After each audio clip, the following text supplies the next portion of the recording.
नमस्कार, स्वागत है एक बार फिर से आप सभी का बीपीएससी मेकर के एक और एपिसोड में। आज के इस सेशन को हम प्रारंभ करें उससे पहले जो पिछले वीडियो में हमने आपसे 3 प्रश्न पूछा था, वो देख लेते हैं।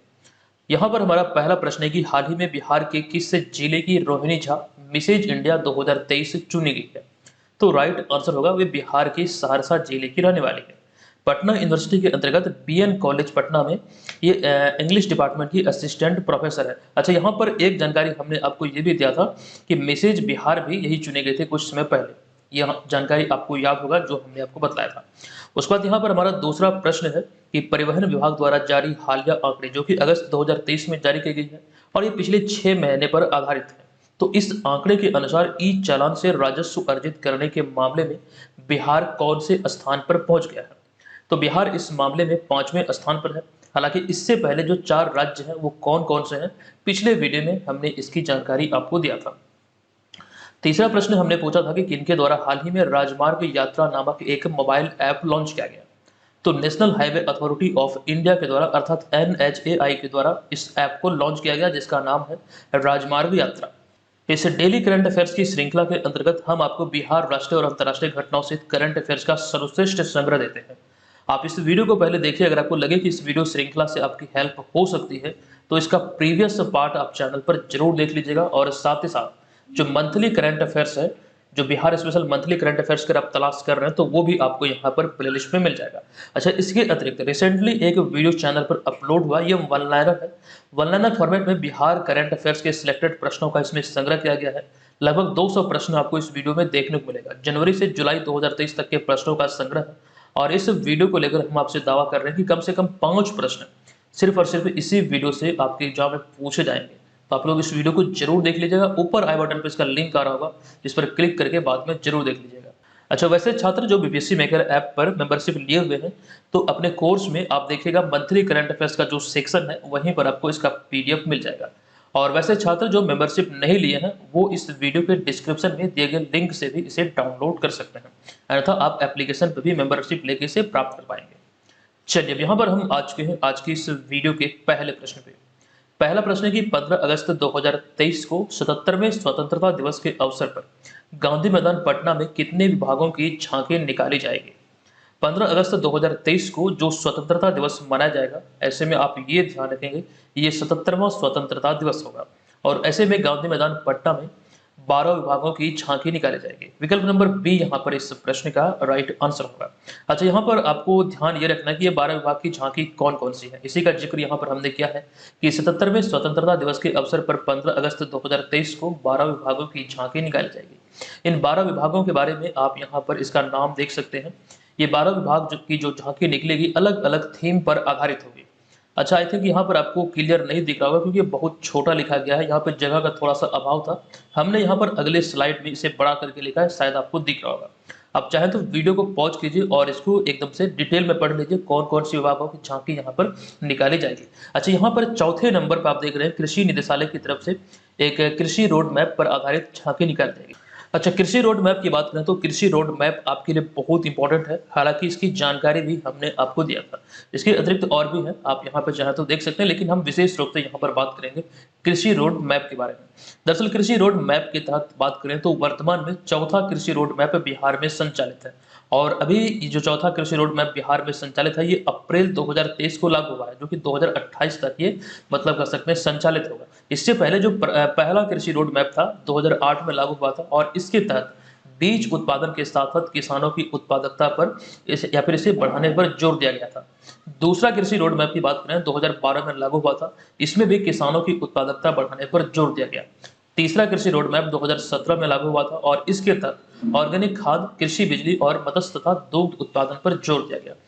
और इसके बाद यहाँ पर जो चौथा कृषि रोड मैप वर्तमान में संचालित है, इसको लेकर हमने आपको जानकारी दिया था जो आपके एग्जाम में पूछे जा सकते हैं। तो 1 अप्रैल 2023 को ये लागू हुई, जो कि 2028 तक संचालित होगी। ये सारी चीजें यहाँ से ध्यान रखेंगे। अच्छा, कृषि की बात यहाँ पर हो रही तो एक जानकारी हमने आपको ये भी दिया था कि अब तक बिहार को 5 बार कृषि कर्मण पुरस्कार दिया जा चुका है। आप सभी को मालूम होगा, हमने कई बार आपको इस बारे में हालांकि जानकारी दिया है। यहाँ से भी आपके एग्जाम में प्रश्न बन सकते हैं। दरअसल बिहार कृषि विभाग के उद्यान निदेशालय को प्रगति मैदान नई दिल्ली में अंतर्राष्ट्रीय कृषि बागवानी प्रदर्शनी यानी कि इंटरनेशनल एग्री हार्टी एक्सपो में 23 जुलाई 2023 को पहला पुरस्कार मिला है। बिहार को यह पुरस्कार बागवानी को बढ़ावा देने के संदर्भ में या फिर इसलिए इस दृष्टिकोण को ध्यान में रखते हुए दिया गया है। ये चीज यहाँ पर ध्यान रखें। अच्छा, अगले स्लाइड की यहाँ पर बात करें। हालांकि ये जानकारी हमने आपको ऑलरेडी दे दिया है, यहाँ पर रिवीजन पर्पज से हम यहाँ पर चीजों को पुनः शामिल किए हैं। अच्छा, कृषि कर्मण पुरस्कार की जो अभी हम बात कर रहे थे, तो बिहार को कुल मिला के 5 बार कृषि कर्मण पुरस्कार मिला है, वो जानकारी आप यहाँ पर देख सकते हैं। अच्छा, बिहार बजट जो पेश किया गया वित्त मंत्री विजय कुमार चौधरी द्वारा 2023 से 24 वित्तीय वर्ष के लिए, ये कुल राशि थी 2,61,885 करोड़ रुपए।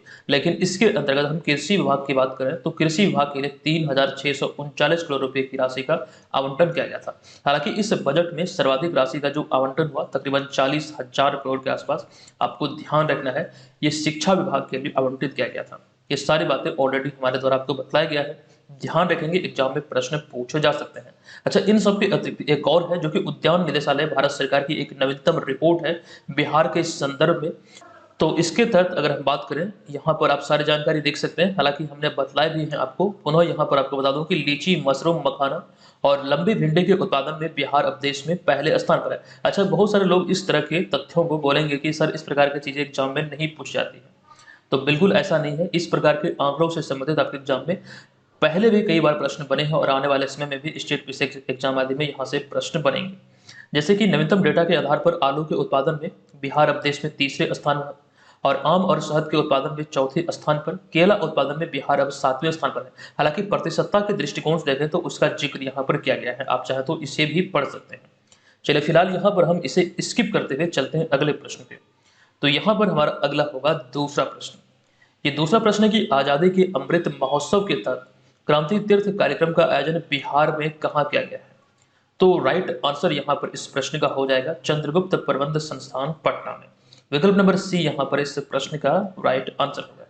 इसको लेकर तमाम जानकारी यहाँ पर आपको ध्यान रखना है, जैसे कि आजादी के अमृत महोत्सव के तहत क्रांति तीर्थ श्रृंखला का या फिर इस कार्यक्रम का आयोजन पूरे देश में किया जा रहा है। और ऐसे में अगर हम बात करें बिहार में, यह भी हाल ही में आयोजित हुआ है, तो इसी क्रम में बिहार की राजधानी पटना में 40 दिनों तक चले इस क्रांति तीर्थ कार्यक्रम का आयोजन चंद्रगुप्त प्रबंध संस्थान में किया गया। ये आपको ध्यान रखना है, पूरे भारत में इसका आयोजन हो रहा है आजादी के अमृत महोत्सव के तहत, और इसी क्रम में राजधानी पटना में ये आयोजित हुआ चंद्रगुप्त प्रबंध संस्थान में। तो ये भी आप यहाँ पर नोट करेंगे। अच्छा, अगले पॉइंट की बात करें, इसका आयोजन किसके द्वारा किया गया? तो पटना में कार्यक्रम का आयोजन संस्कार भारती बिहार प्रदेश एवं institute of social and cultural studies के संयुक्त तत्वाधान में इसका आयोजन किया गया था। तो ये तो रही बात यहाँ पर क्रांति तीर्थ कार्यक्रम से संबंधित। हालांकि इसके अतिरिक्त बिहार में और भी कई सारे कह सकते हैं आयोजन या फिर कह सकते हैं महोत्सव आयोजित हुए हैं जहां से आपके एग्जाम में प्रश्न बनेंगे। वो सारी बातों का जिक्र यहाँ पर हमने किया है, जैसे कि आम महोत्सव राज्य के स्तर पर अभी हाल ही में आयोजित हुआ था। अच्छा, आम महोत्सव के बारे में एक प्रश्न आपसे इस प्रकार से भी पूछा जा सकता है, आम महोत्सव आमरस के बारे में। दरअसल ये आम महोत्सव आमरस का आयोजन भारत सरकार की तरफ से मॉस्को में किया गया था। हालांकि यहाँ पर जो हम बात कर रहे हैं, ये बात कर रहे हैं यहाँ पर बिहार के संदर्भ में। तो बिहार के संदर्भ में राजधानी पटना विज्ञान भवन में 16 से 18 जून 2023 तक राजकीय स्तर पर आम महोत्सव का आयोजन किया गया था। और वहीं पर दूसरे पॉइंट में हम बात करें सूफी महोत्सव की, तो पटना जिले के मनेर शरीफ में 12 जून 2023 को इसका आयोजन किया गया। बाजरा महोत्सव, जिसे कि मिलेट महोत्सव भी कहा जाता है, भोजपुर में ये 2 दिवसीय बाजरा महोत्सव 28 फरवरी से 1 मार्च 2023 तक आयोजित हुआ। अच्छा, एक बाजरा महोत्सव रिसेंटली पटना में भी आयोजित हुआ, ये भी आप ध्यान रखेंगे। और वहीं पे हम बात करें थावे फेस्टिवल या फिर थावे महोत्सव की, तो गोपालगंज में पर्यटन विभाग और कला तथा संस्कृति विभाग के द्वारा 15 और 16 अप्रैल 2023 को इसका आयोजन किया गया है। पक्षी महोत्सव कलरव, ये आपके लिए बहुत इंपॉर्टेंट है। जमुई के नागीनट्टी में जो नागीनट्टी पक्षी अभ्यारण्य है, यहाँ पर 15 से 17 जनवरी 2023 तक पहला पक्षी महोत्सव आयोजित किया गया था। एक और है किन्नर महोत्सव, जो कि पटना की प्रेमचंद रंगशाला में आयोजित हुआ था 14 जुलाई 2023 को। आपको ध्यान होगा, ये जानकारी हमने आपको दिया, 14 जुलाई 2023 को किन्नर महोत्सव यहाँ पर आयोजित हुआ। अच्छा, 14 जुलाई 2023 के बारे में एक जानकारी आप ये भी ध्यान रखें कि यही वो तिथि है जब इसरो के द्वारा चंद्रयान 3 की लॉन्चिंग की गई थी। अच्छा, इसरो के जो वर्तमान में चीफ है वो कौन है? एस सोमनाथ है। और वहीं पर जो अभी हाल में चंद्रयान 3 की लॉन्चिंग हुई है, इसके प्रोजेक्ट डायरेक्टर कौन थे?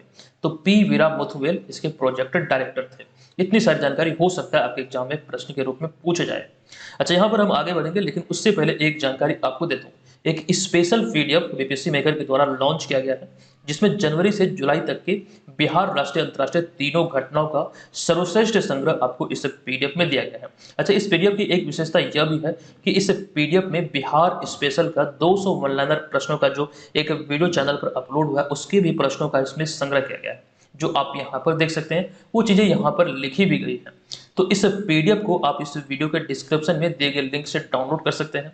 नो डाउट ये आपके बिहार की प्रतियोगी परीक्षा, जो आगामी प्रतियोगी परीक्षाएं खास करके अध्यापक भर्ती वाला, उसके अतिरिक्त 69th BPSC, Bihar SI, Bihar police, जो भी प्रतियोगी परीक्षाएं हैं, सभी में ये आपको हेल्प करेगी। अच्छा, यहाँ पर बहुत सारे लोग कंफ्यूज करते हैं कि सर मैंने बुक ऑर्डर किया था, बुक अभी तक मुझे नहीं मिला। एक्चुअली में ये बुक नहीं बल्कि ये पीडीएफ है, जहाँ पर आप परचेज करेंगे लिंक से, वहां पर भी आपको दिखेगा कि ये एक पीडीएफ है, और यहाँ पर बैनर में भी हमने आपको लिख दिया है ये एक पीडीएफ है। अच्छा, बुक जब आप ऑर्डर करते हैं तो वहां पर आपको एड्रेस पूछा जाता है, किस एड्रेस पे ये डिलीवर होगा।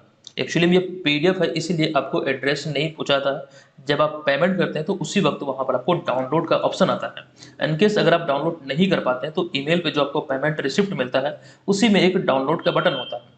अच्छा, वहां पर भी अगर आप डाउनलोड नहीं कर पाते हैं तो ऐसी स्थिति में जो हमारा हेल्पलाइन नंबर है, उस पर आप कॉल करके व्हाट्सएप पे इस पीडीएफ को आप प्राप्त कर सकते हैं। तो सारी सुविधाएं आपके पास है, आप चाहें तो इसको जरूर डाउनलोड कर लीजिए। चलिए, यहाँ पर हम चलते हैं अगले प्रश्न पे। हमारा अगला तीसरा प्रश्न है कि पुस्तकालय महोत्सव का आयोजन हाल ही में नई दिल्ली में किनके द्वारा किया गया। अभी हाल ही में नई दिल्ली में पुस्तकालय महोत्सव का आयोजन किया गया है, और ऐसे में यहाँ पर प्रश्न बना है कि किनके द्वारा इसका उद्घाटन किया गया। एक्चुअली में यहाँ पर आयोजन नहीं, यहाँ पर उद्घाटन शब्द होना चाहिए। तो इस प्रश्न का जो राइट आंसर होगा, इसका राइट आंसर है विकल्प नंबर ए, यानी कि द्रौपदी मुर्मू, जो कि भारत की 15वीं राष्ट्रपति है। अच्छा, यहाँ पर इसके बारे में हम तथ्यों को विस्तार पूर्वक देखें तो हाल ही में 5 अगस्त 2023 को 15वीं राष्ट्रपति द्रौपदी मुर्मू के द्वारा प्रगति मैदान नई दिल्ली में 2 दिवसीय पुस्तकालय महोत्सव का उद्घाटन किया गया। ठीक है, यहाँ पर आपको ध्यान रखना उद्घाटन शब्द होगा।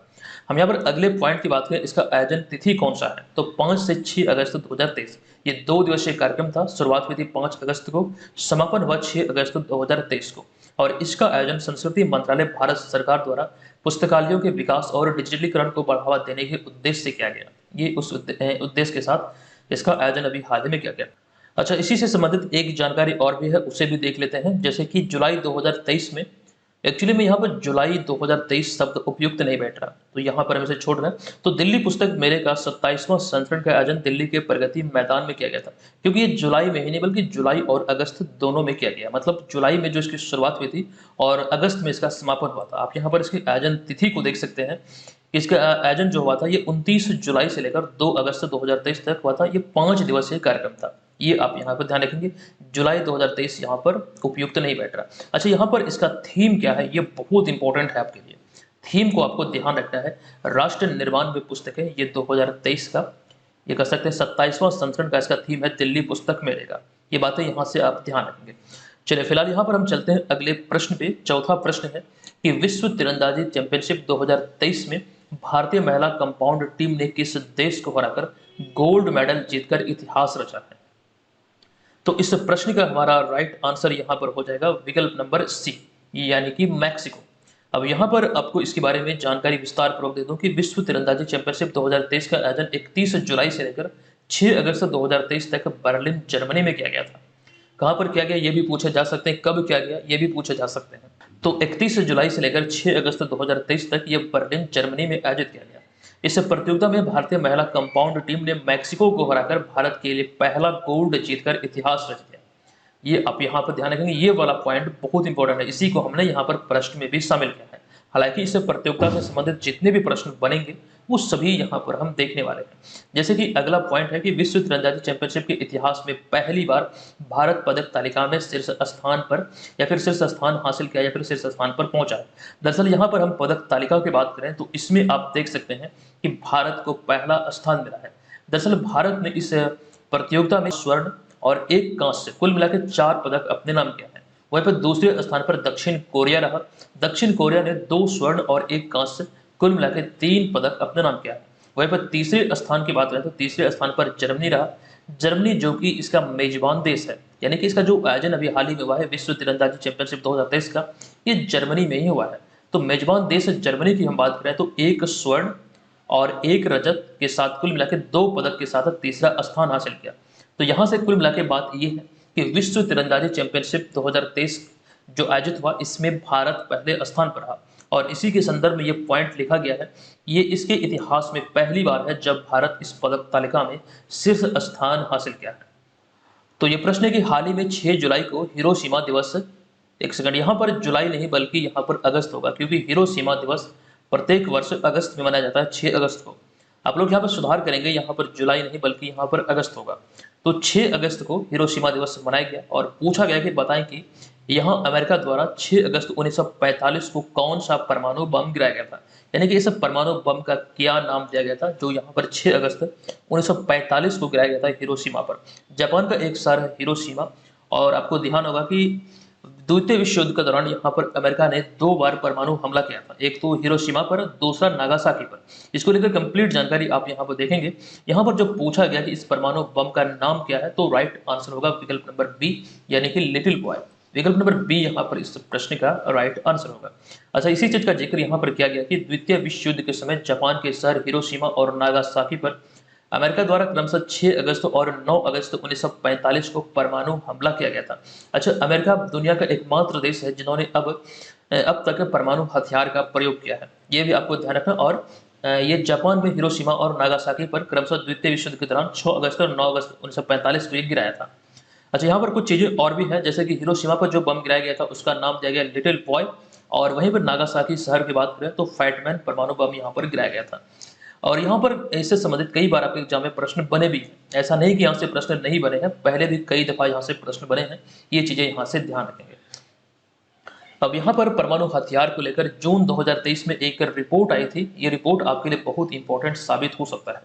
इसको लेकर यहाँ पर जानकारी यह है कि जून 2023 में परमाणु हथियार को लेकर Stockholm International Peace Research Institute यानी कि सीपरी द्वारा जारी एक रिपोर्ट में कहा गया था कि पिछले साल 86 परमाणु हथियार तैयार किए गए हैं और इसमें चीन ने सबसे अधिक 60 परमाणु हथियार तैयार किया है। हालांकि इसके अतिरिक्त अन्य देशों की बात करें तो रूस ने 12, अमेरिका ने इसमें कोई भी वृद्धि नहीं की, जबकि पाकिस्तान ने 5 और भारत ने 4 हथियारों की इसमें वृद्धि की है।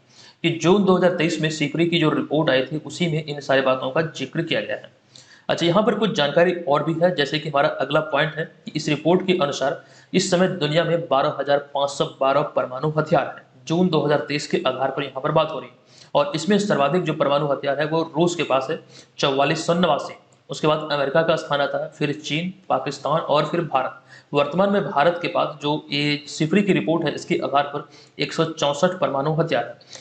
तो ये सारी बातें तो रही नवीनतम रिपोर्ट से संबंधित है। अच्छा, यहाँ पर जो हम लोग बात कर रहे थे हिरोशिमा और नागासाकी के बारे में, उसका जिक्र यहाँ पर भी हमने कर दिया है। आप चाहे तो इसका स्क्रीनशॉट आप लोग ले लीजिए। अब यहाँ पर हम चलते आगे और भारत के संदर्भ में सिफरी की रिपोर्ट के बारे में हम बात करते हैं कि जो हाल ही में वैश्विक संस्था सिफरी है यानी कि Stockholm International Peace Research Institute, इसके द्वारा जारी एक रिपोर्ट के मुताबिक भारत विश्व का सबसे बड़ा हथियार आयातक देश बनकर उभरा है। और अगर हम प्रतिशतता के दृष्टिकोण से देखें इस रिपोर्ट के संदर्भ में, तो यहाँ पर यह जिक्र किया गया कि पिछले 5 वर्षों में भारत के हथियार और रक्षा उपकरणों के आयात में 24% की वृद्धि दर्ज की गई है।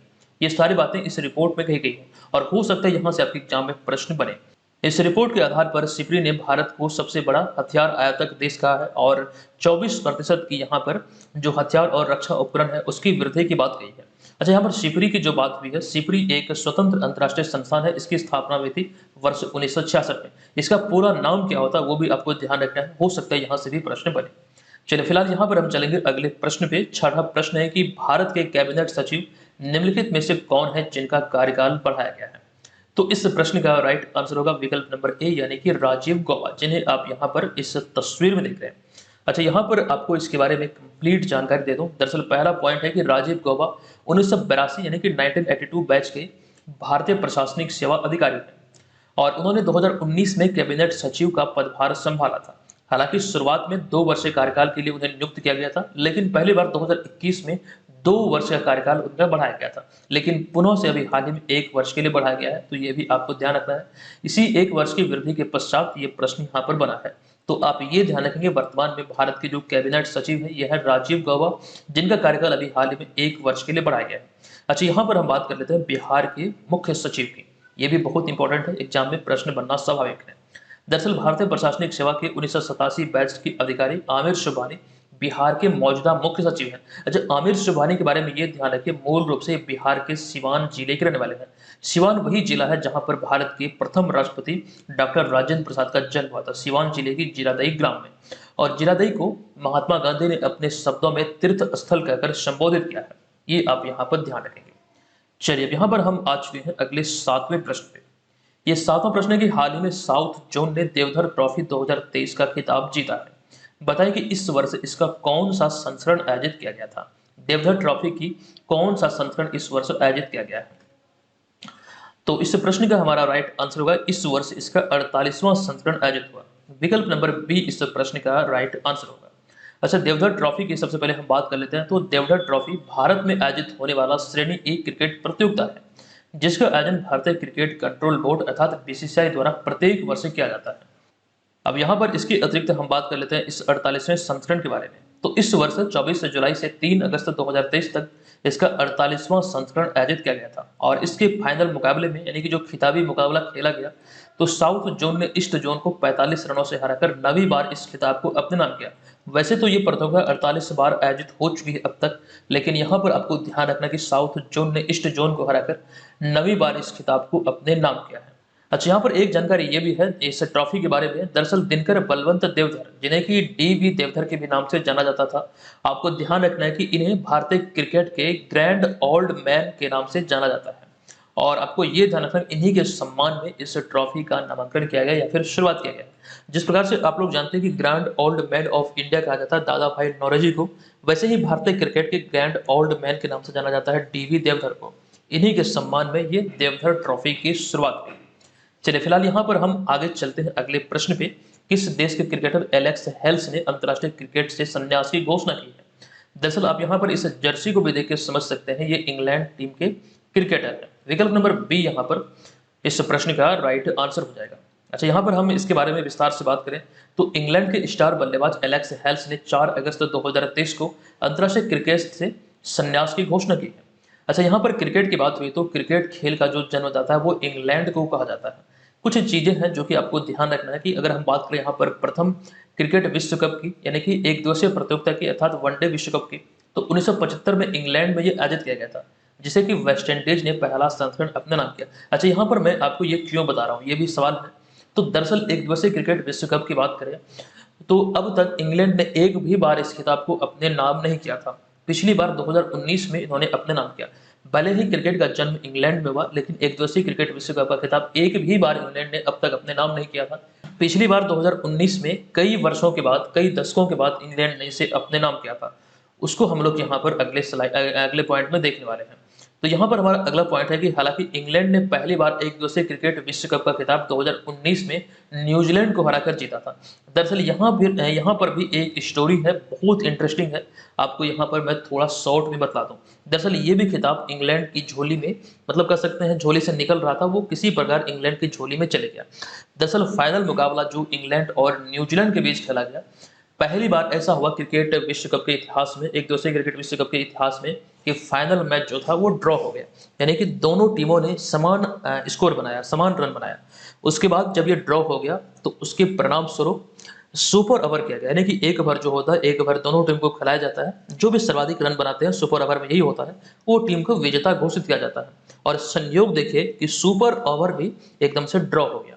ठीक है, उसके बाद बाउंड्री के आधार पर इसका कंक्लूजन निकला और इंग्लैंड को विजेता घोषित किया गया था।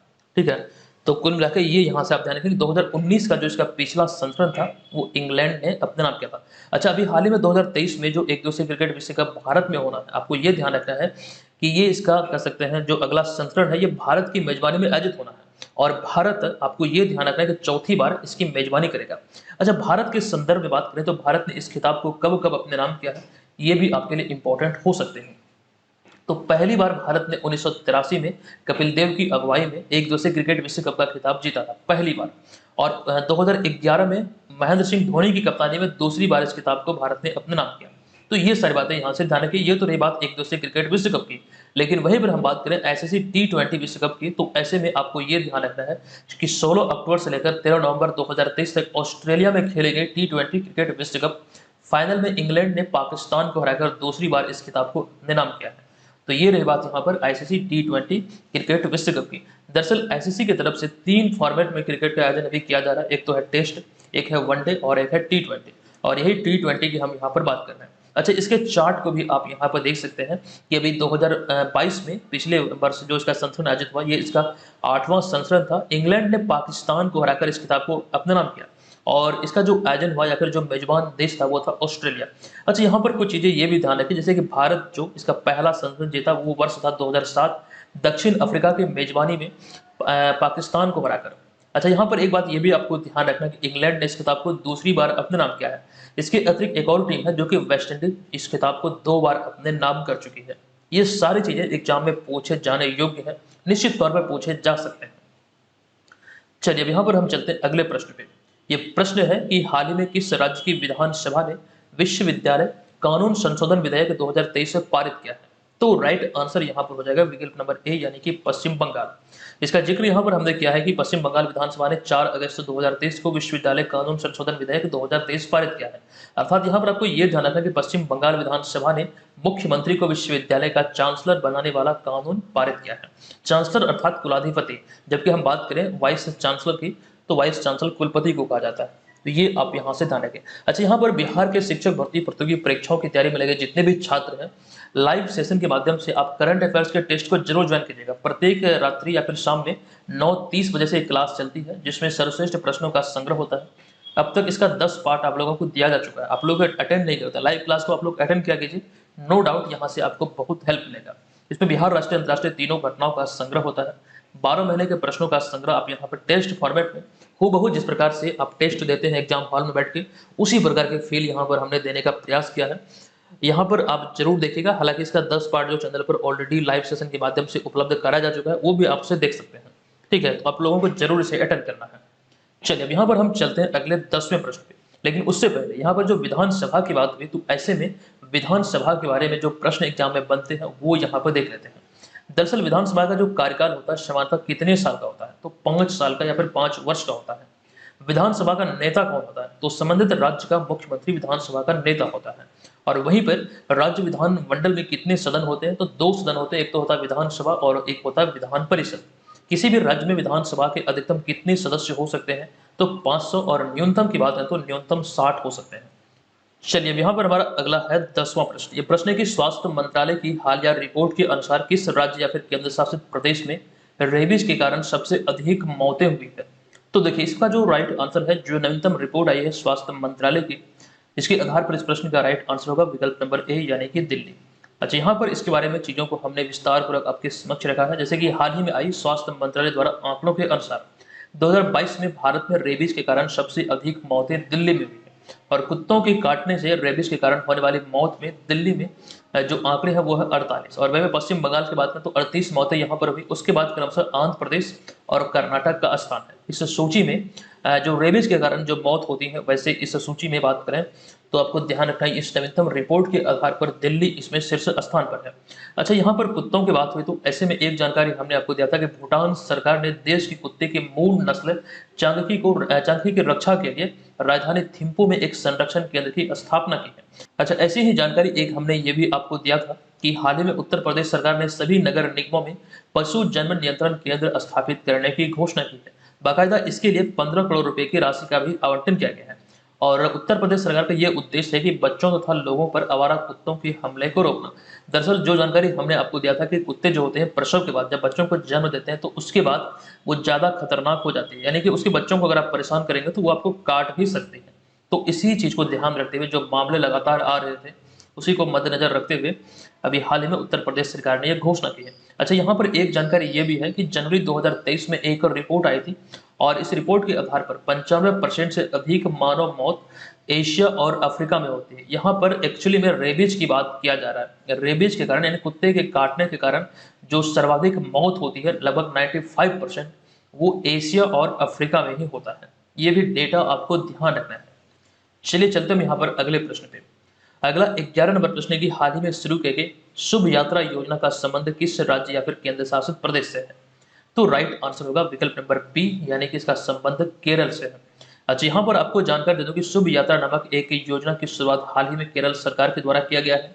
इस योजना का उद्देश्य केरल से केरल से पहली बार केरल में पहली बार, यहाँ पे से नहीं बल्कि में होगा, केरल में पहली बार आने वाले विदेशी प्रवासियों को आवश्यक वित्तीय सहायता प्रदान करना, ये इसका उद्देश्य है। तो इसको ध्यान रखें, केरल सरकार के द्वारा भी हाल ही में इसकी शुरुआत की गई है।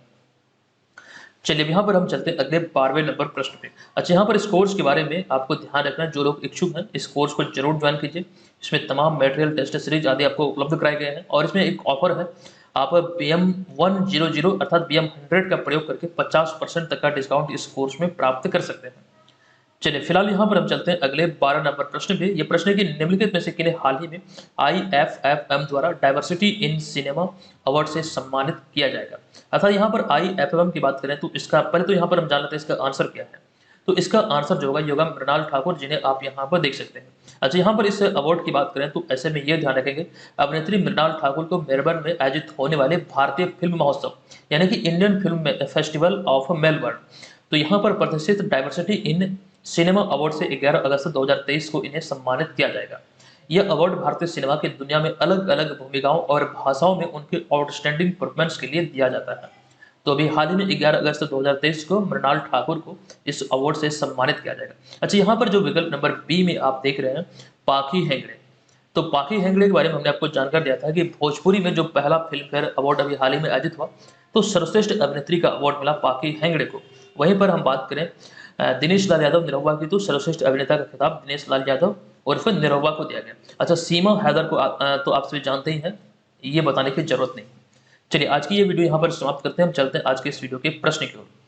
तो इसमें हमारा पहला प्रश्न है कि अमृत भारत स्टेशन योजना के तहत देश भर के जिन 508 रेलवे स्टेशन के पुनर्विकास कार्य की आधारशिला रखी गई है, बिहार के कितने रेलवे स्टेशन इसमें शामिल है। दूसरा प्रश्न है कि किस स्थान पर भारत का पहला हाइड्रोजन ईंधन उद्योग स्थापित किया जाएगा। तीसरा प्रश्न है कि अगस्त 2023 में जारी फॉर्चून ग्लोबल 500 सूची में कौन सी कंपनी शीर्ष स्थान पर है। ये सारी जानकारी ऑलरेडी हमने आपको दिया है, आप कमेंट बॉक्स में जाइए, विस्तार पूर्वक वहां पर सारी जानकारी लिखिए। और जो जानकारी हमने आपको इस PDF के बारे में दिया, आप इस PDF को इस वीडियो के डिस्क्रिप्शन में दिए गए लिंक से प्राप्त कर सकते हैं, अन्यथा आप एप्लीकेशन पे मेंबरशिप लिए हुए हैं तो एप्लीकेशन से भी आप इसे प्राप्त कर सकते हैं। तो दोस्तों चलते हैं, नेक्स्ट वीडियो मिलेंगे, तब तक के लिए धन्यवाद, जय हिंद।